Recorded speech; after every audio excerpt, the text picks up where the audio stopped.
Today, be an actor, not a reactor.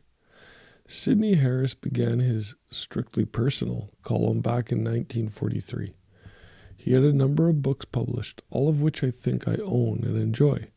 One of my favorite columns was one in which he told about walking with a friend of his to the newsstand.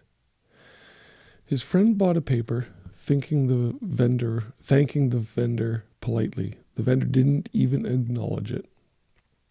"A sullen fellow, isn't he?" Harris commented. "Oh, he's that way every night," shrugged his friend. "Then why do you continue being so polite to him?" Sidney Harris asked. "Why not?" inquired his friend. "Why should I let him decide how I'm going to act?" As Harris thought about the incident later, it occurred to him that the operating word was act. His friend acts towards people. Many of us react towards them. He has a sense of inner balance lacking in many of us frail and uncertain creatures. He knows who he is, what he stands for, and how he should behave. No bore is going to disturb the equilibrium of his nature. He simply refuses to return incivility with incivility, because then he would no longer be in command of his own conduct, but a mere responder to others. When we are enjoined in the Bible to return good for evil, we look upon this as a moral injunction, which it is, but it is also a psychological prescription for our emotional health. Nobody is unhappier than the perpetual reactor. His center of emotional gravity is not rooted within himself where it belongs, but in the world outside him. His spiritual temperature is always being raised or lowered by the social climate around him, and he is a mere creature at the mercy of these elements. Praise gives him a feeling of euphoria, which is false because it does not last and it does not come from self-approval. Criticism depresses him more than it should because it confirms his own secretly shaky opinion of himself. Snubs hurt him, and the merest suspicion of unpopularity in any quarter rouses him to bitterness or aggressiveness.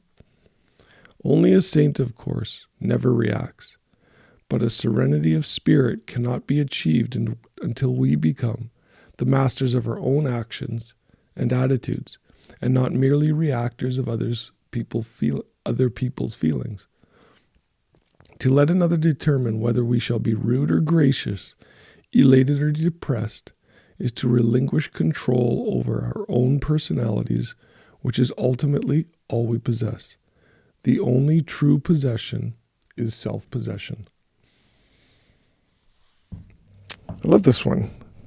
I mean, at the end of the day, right, if you react to something or someone, you're really giving all your power away to that circumstance or that person, right? But it does take a knowing of ourself to not be like that, a confidence in who we are, to not have to worry about that. So many of us have this, insecurity that the moment someone, acts to us in a way in which is not in line with love and compassion or empathy, we tend to react to that and, give it back. So, today, take a moment, look inside, right? And when you are in situations or talking with people, it might be an idea just to see how much you do react.